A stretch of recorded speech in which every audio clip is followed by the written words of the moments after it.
অনেক বড় ব্যবসায়ী ধনী, তার ছেলে বসুন্ধরা গ্রুপের মালিকের ছেলে কি টাকার ভয় করতে পারে? অভাবের করতে পারে না। তাহলে যে 100-100 আল্লাহর দাস, আব্দুর রাজ্জাক, রিজিক দাতার দাস, 100-100 আল্লাহর দাস। কোন আল্লাহ?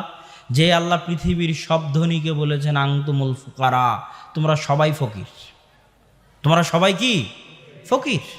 একমাত্র ধনীকে আব্দুল গানি, আল গানি, একমাত্র ধনীকে আল্লাহ। তো রাজার ছেলে যদি অর্থের ভয় না করে, কোটিপতির ছেলে যদি অর্থের ভয় না করে, তাহলে যে আল গানি আর রাজ্জাক, ধনী এবং রাজ্জাক রিজিক দাতা, তার যে 100-100 গোলাম, 100-100 দাস, সে কি রিজিকের ভয় করতে পারে? রিজিকের ভয়ে মরে যাওয়ার ভয় করতে পারে? পারে না। যদি সামান্যতম তার ভিতরে ভয় কাজ করে রিজিকের, তাহলে এখনো সে আল্লাহর গোলাম হতে পারেনি, এখনো সে আল্লাহর দাস হতে পারেনি। আল্লাহর দাসত্ব বা আল্লাহর গোলামি কি, এটা আমরা অনেকেই বুঝি না। মনে করি আল্লাহর দাসত্ব এটা আবার কেমন জিনিস? দাসত্ব আবার কি? ওয়ামা খালাকতুল জিন্না ওয়াল ইনসা ইল্লা লিয়াবুদুন, আমি মানুষ এবং জিনকে সৃষ্টি করেছি আমার ইবাদতের জন্য। এই অনুবাদ করলে মানুষ বুঝে যে আল্লাহ মানুষকে সৃষ্টি করেছে খালি সালাত, সিয়াম, হজ, জাকাতের জন্য।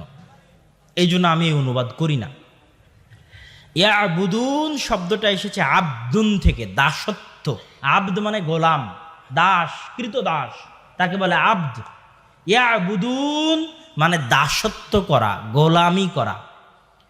ওয়ামা খালাকতুল জিন্না ওয়াল ইনসা ইল্লা লিয়াবুদুন, আমি মানুষ আর জিনকে সৃষ্টি করেছি আমার দাসত্ব করার জন্য, গোলামি করার জন্য।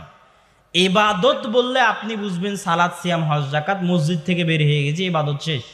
আর দাসত্ব মানে জন্ম থেকে মৃত্যু, মাথার চাঁদি থেকে পায়ের পাতা, সকাল থেকে সন্ধ্যা 24 ঘন্টা আল্লাহর দাসত্বের মধ্যে থাকার নাম হচ্ছে দাসত্ব। তো আল্লাহ দাসত্বের জন্য সৃষ্টি করেছেন। এখন দাসত্ব কি সেটা আপনাকে বুঝুন, কেন দাসত্ব না বুঝলে রিজিকের ভয় আপনার দূর হবে না। আল্লাহর দাসত্ব কি জিনিস? পৃথিবীতে যে বা যারা আল্লাহ সুবহানাহু তাআলার যতটুকু দাস বা গোলাম নয়, সে বা তারা ততটুকু অন্য কিছুর দাস বা গোলাম। পৃথিবীতে যে বা যারা যতটুকু আল্লাহর দাস বা গোলাম নয়, ততটুকু সে অন্য কিছুর দাস বা গোলাম। যেমন কেউ আছে মদের দাস, মদের গোলাম, বুঝতে পেরেছেন কি? কেউ আছে বিড়ি সিগারেটের দাস, বিড়ি সিগারেটের গোলাম। কেউ আছে নারীর দাস, নারীর গোলাম। কেউ আছে টাকার দাস, টাকার গোলাম। কেউ আছে ক্ষমতার দাস, ক্ষমতার গোলাম। কারো পায়ে ক্ষমতার জিঞ্জির বাঁধা আছে, ক্ষমতার দাসত্বের জিঞ্জির। কারো পায়ে নারীর দাসত্বের জিঞ্জির বাঁধা আছে। কারো পায়ে টাকার দাসত্বের জিঞ্জির বাঁধা আছে। কারো পায়ে মদের দাসত্বের জিঞ্জির বাঁধা আছে। কারো পায়ে জুয়ার দাসত্বের জিঞ্জির বাঁধা আছে। কারো পায়ে বিড়ি সিগারেটের দাসত্বের জিঞ্জির বাঁধা আছে। কারো পায়ে, যুবক সমাজ শোনো, কারো পায়ে ফ্রি ফায়ার, পাবজি গেমের দাসত্বের জিঞ্জির বাঁধা আছে। এটা দাসত্ব। যে এই গেম খেলে সে বলতে পারবে যে এটা 100-100 দাসত্ব, গোলামি, কৃতদাস।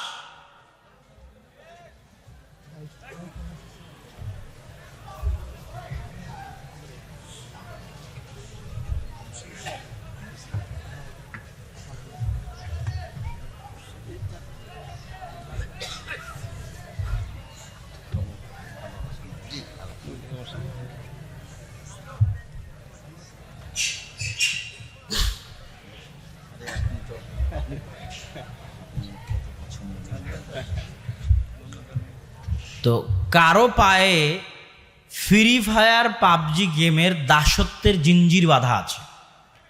তাহলে পৃথিবীতে কেউ আজাদ, প্রকৃত স্বাধীন কেউ নাই। পৃথিবীতে প্রকৃত স্বাধীনতা, মুক্ত বাতাসের স্বাদ, মুক্ত বাতাসের স্বাদ কারো বুকের মধ্যে নাই, কারো হৃদয়ের মধ্যে নাই, সবারই কোনো না কোনো দাসত্ব, কোনো না কোনো দুর্বলতা, কোনো না কোনো অধীনস্থতা, কোনো না কোনো সংকীর্ণতা, কোনো না কোনো মুখাপেক্ষিতা তার ভিতরে কাজ করে।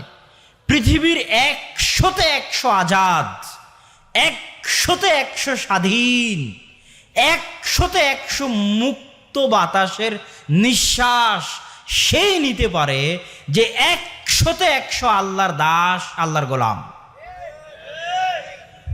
এটা হলো আল্লাহর দাসত্বের সুফল, আল্লাহর গোলামির সুফল। পৃথিবীর কিছুই আপনার রাস্তায় বাধা হয়ে দাঁড়াতে পারবে না, পৃথিবীর কিছুই আপনার রাস্তায় ভয় দেখাতে পারবে না।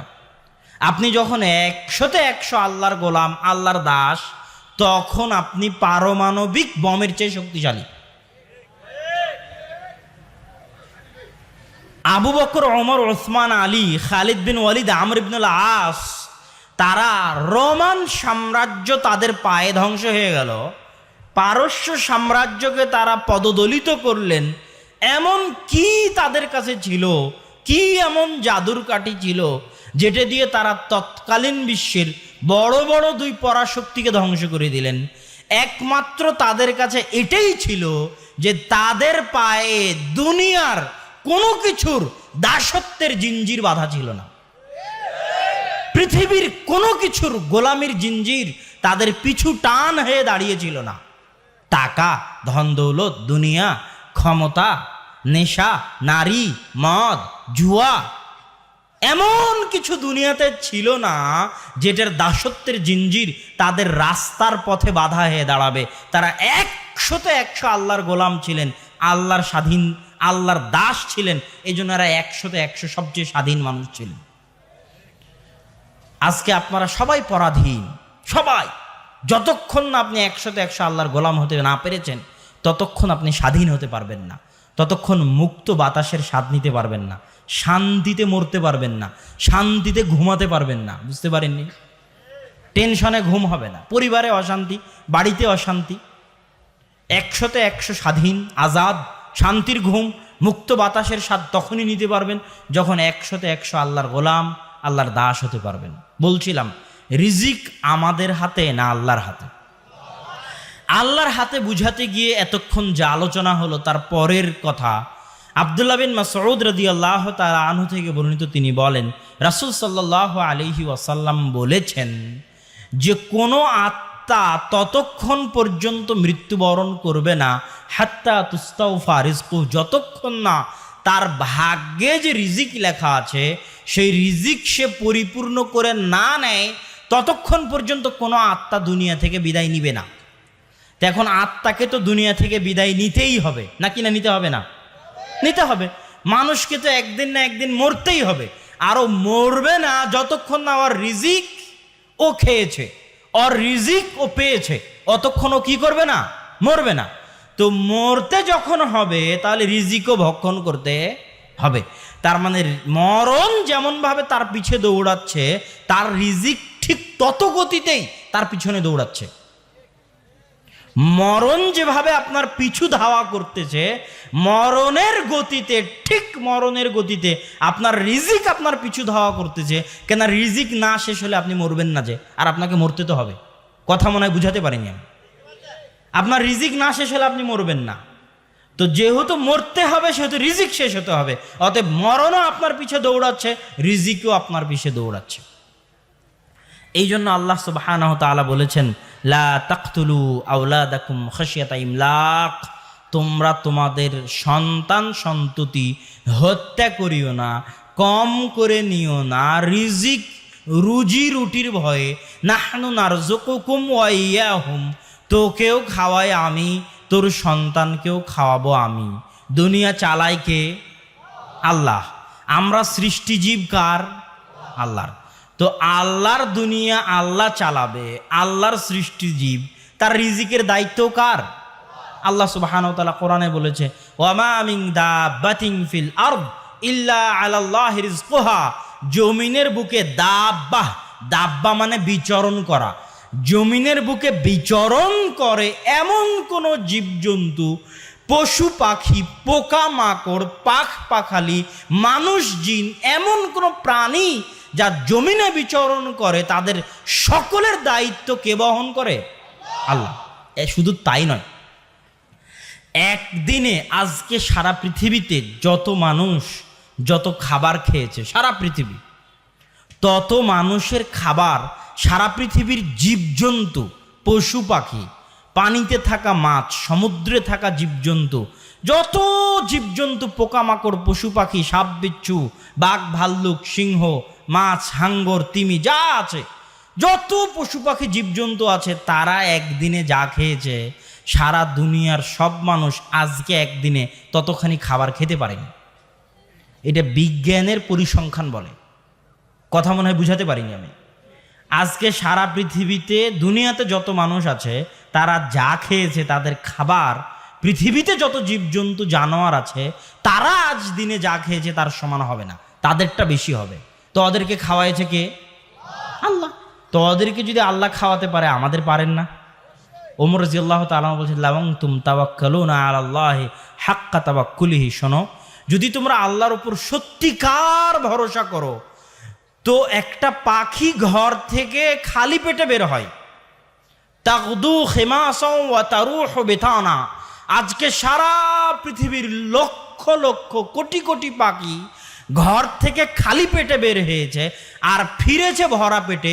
এরা কেউই নিজেদের জন্য খাবার জমা করেনি, কেউ না, কেউই নিজেদের জন্য খামা জমা রাখেনি। আজকে সারা পৃথিবীর যত জীবজন্তু, পাখ পাখালি, কেউই কালকের জন্য খাবার জমা করে রাখেনি। তো আজকের কোটি কোটি লাখ লাখ পাখি, পশু পাখি বাড়ি থেকে যদি খালি পেটে বের হয়ে ভরা পেটে ফিরতে পারে, ওদের যদি আল্লাহ খাওয়াতে পারেন, তোমাদের পারবেন না? পারবে। তো মানুষ এখনো নিজের রিজিকের মালিক হতে পারেনি। আল্লাহ বলছেন, শোনো, তুমি এখনো তোমার রিজিকের মালিক হতে পারোনি, তোর রিজিকের মালিকও আমি। তুই যেহেতু এখনো তোর নিজের রিজিকের মালিক হতে পারিসনি, সন্তানের রিজিক নিয়ে চিন্তা করিস কোন সাহসে? তোকেও খাওয়াই আমি, তোর সন্তানকেও খাওয়াবো আমি। খাওয়ানোর দায়িত্ব কার? আল্লাহ সুবহানাহু ওয়া তাআলার। সম্মানিত উপস্থিতি, এই আলোচনা বলার পরের অংশ বলে বক্তব্য শেষ করে দিব। খাওয়াবেন যখন আল্লাহ, ঘর থেকে বের কেন হব? ঘরে বসে খেতে চাই। যখন আল্লাহ খাওয়াবেন, আমি কেন ঘর থেকে বের হব? খাওয়ার উদ্দেশ্যে ঘর থেকে বের হওয়া, রিজিকের উদ্দেশ্যে, রুজির উদ্দেশ্যে ঘর থেকে বের হওয়া ইবাদত। কি বলেন তো? আল্লাহর নির্দেশ মান্য করা, আল্লাহর নির্দেশ মান্য করা ইবাদত। আল্লাহ সুবহানাহু ওয়া তাআলা বলছেন, হুয়াল্লাযী জাআলা লাকুমুল আরদা দালুলান ফামশু ফি মানাকিবিহা ওয়া কুলু মির রিজকিহি। তিনি সেই সত্তা যিনি পৃথিবীকে তোমাদের অধীনস্থ করে দিয়েছে। সারা পৃথিবী, পুরো পৃথিবীকে আল্লাহ মানুষের অধীন করে দিয়েছে। সারা পৃথিবীকে আল্লাহ মানুষের খেদমতে লাগিয়ে রেখেছে, মানুষের দাস, মানুষের গোলাম করে রেখেছে সারা পৃথিবীকে। অতএব আল্লাহর এই দয়া, আল্লাহর এই নেয়ামত তোমরা ভক্ষণ করো, খাও, আল্লাহর নির্দেশ। আল্লাহ সুবহানাহু ওয়া তাআলা কোরআন মাজিদের অন্য আয়াতে বলছেন, ফাইদা কুদিয়াতিস সালাত ফান্তাশিরু ফিল আরজ। যখন সালাত শেষ হয়ে যায়, কথার কথা ফজরের সালাত শেষ হয়ে গেল, জুমার সালাত শেষ হয়ে গেল, তো ফজরের সালাত শেষ করে বাড়িতে এসে ঘুমিয়ে যেও না, জুমার সালাত শেষ করে বাড়িতে এসে শুয়ে যেও না, সালাত শেষ করে ইবাদত করে ঘুমিয়ে যেও না, বরং জমিনে ছড়িয়ে পড়ো, জমিনে বেরিয়ে পড়ো। কেন? অবতাগু মিন ফাজলি। কেন জমিনে ছড়িয়ে পড়বে? জমিনের প্রতিটা ইঞ্চি জায়গায়, সারা পৃথিবীর প্রত্যেক ইঞ্চি ইঞ্চি জায়গায় আল্লাহর দয়া, আল্লাহর রহমত রয়েছে। ওই রহমত, ওই দয়া নিতে বেরিয়ে পড়ো। আল্লাহু আকবার। এই 1 ইঞ্চি জায়গায় একটা ধান লাগালে ধানের গাছ হবে না? তাহলে ওই 1 ইঞ্চি জায়গাতে কি আছে? আল্লাহর দয়া আছে। এটা গাছ লাগালে গাছ হবে না? এর মধ্যে আল্লাহ বরকত আছে, দয়া আছে। আর যখনই আপনি আল্লাহর দয়া আছে জানার পরেও ঘরে বসে থাকবেন, তখন আপনি অহংকারী। আপনি কি? অহংকারী। আপনি যদি কোটি টাকার মালিক হন, সারা পৃথিবীর সব সম্পদ আপনাকে দিয়ে দেওয়া হয়, তবুও আপনি ঘরে বসে থাকতে পারবেন না। কেননা পৃথিবীতে কার দয়া, কার রহমত বিছানো আছে? আল্লাহর দয়া, আল্লাহর রহমত বিছানো আছে। দাউদ আলাইহিস সালাতু ওয়াসসালাম গোসল করছেন, স্বর্ণের বৃষ্টি হচ্ছে, তিনি গোসল ফেলে দিয়ে স্বর্ণ কুড়াতে গেছেন। তো দাউদ আলাইহিস সালাম কি ফকির, মিসকিন? যত নবীকে আল্লাহ সবচেয়ে ধনী করেছেন তার মধ্যে তারা বাপ বেটা দাউদ আর সুলাইমান সবচেয়ে ধনীদের একজন। কেন কুড়াতে গেলেন? কোটি টাকার মালিক হওয়ার পরও, লাখ টাকার মালিক হওয়ার পরও, এটা তো আল্লাহর দয়া। আর আল্লাহর দয়া আমার সামনে পড়ে থাকবে আর আমি নিতে যাব না, এটা অহংকার। এটা কি অহংকার? যেই রিক্সাওয়ালাকে আমি বলবো চলো দেবই বাজার যায়, আমি ওর জন্য আল্লাহর দয়া, ও যদি আমাকে না নিয়ে যায় ও জীবনে ধনী হতে পারবে না, ওর ভাগ্যে ধনী হওয়া নাই। এটা ড্রাইভারকে যদি আমি বলি চলো আজকে অমুক জায়গায় যেতে হবে, সে বলে আজকে আমার ইনকাম হয়ে গেছে আমি যেতে পারবো না, আমি ওর জন্য দয়া ছিলাম, ও আল্লাহর দয়াকে পদদলিত করলো, ও ধনী হতে পারবে না। তাহলে রিজিকের অনুসন্ধান করবেন কিসের জন্য? আল্লাহর দয়ার সামনে নিজেকে ছোট দেখাতে, নত দেখাতে। বুঝতে পারেননি মনে হয়। আমি যদি বুঝাতে না পারি তাহলে এটা আমার ব্যর্থতা। একটা টাকাও যদি হালাল পন্থায় উপার্জন করার মাধ্যম থাকে তো ওই একটা টাকা হালাল পন্থায় উপার্জনের চেষ্টা করা, আল্লাহর দয়ার সামনে নিজেকে ছোট দেখানো, এর জন্য সে নেকি পাবে।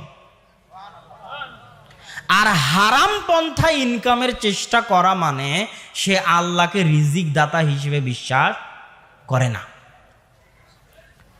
তো সম্মানিত উপস্থিতি, এই জন্য আমাকে এবং আপনাকে রিজিকের জন্য বের হতে হবে। এটা আল্লাহ চান, এটা আল্লাহ সুবহানাহু ওয়া তাআলার সামনে নত হওয়া, ছোট হওয়া, আল্লাহ এটা পছন্দ করেন। ইউনুস আলাইহিস সালাতু ওয়াস সালাম যখন মাছের পেটে, তখন কি আল্লাহ জানেন না যে ইউনুস মাছের পেটে? জানেন না? জানেন না? জানেন। তো ইউনুস আলাইহিস সালাম ভাবতে পারতেন যে আমি তো মাছের পেটে আছি, আল্লাহ তো দেখতে পাচ্ছেন, উনি কোনো না কোনো একটা ব্যবস্থা করবেন। ভাবতে পারতেন না? পারতেন না? উনি সেটা না ভাবে উনি কি বলেছেন? লা ইলাহা ইল্লা আনতা সুবহানাকা ইন্নী কুনতু মিনাজ জালিমিন। কেন? উনি জানেন যে আল্লাহ চাওয়া পছন্দ করে। আল্লাহ কি পছন্দ করে? চাওয়া পছন্দ করে। মুসা আলাইহিস সালাতু ওয়াস সালাম যখন বললেন যে আমার জিহ্বা পুড়ে গেছে, কথা বলতে পারি না, তো এটা বলা মাত্রই তো আল্লাহ পাল্টা বলতে পারতেন যাও মুছা তোমার জিহ্বা ভালো করে দিলাম, বলতে পারতেন না? সেটা না করে আল্লাহ আবার মুসাকে পাল্টা বলছেন তুমি চাও। মুসা আলাইহিস সালাম, আমি এসে আপনাকে বললাম ভাই আমার এই সমস্যা, কি করা যায়? আচ্ছা ঠিক আছে, তোমার সমস্যা আমি সমাধান করে দিলাম। তা না বলে আপনি বলছেন শোনো তুমি এইভাবে চাও, রব্বি ইশরাহ লি সদরি ওয়া ইয়াসসির লি আমরি ওয়াহলুল উকদাতাম মিন লিসানি ইয়াফকাহু কওলি। হে আল্লাহ আমার অন্তর, আমার বক্ষকে প্রশস্ত করে দিন, কাজকে সহজ করে দিন, জিহ্বার জড়তা দূর করে দিন। আল্লাহ চাইতে বললেন। কেন? আল্লাহ চাওয়াকে পছন্দ করেন, ভালোবাসেন। আল্লাহর সামনে ছোট হওয়াকে আল্লাহ ভালোবাসেন। এটাই ইবাদত। মানুষ গুনাহ করেও জান্নাতে চলে যাবে, ইবাদত করেও জাহান্নামে যাবে। ইবাদত যদি অন্তরে অহংকার দেয় তো আল্লাহ সুবহানাহু ওয়া তাআলা বরদাস্ত করবেন না, ওকে জাহান্নামে দিয়ে দিবেন।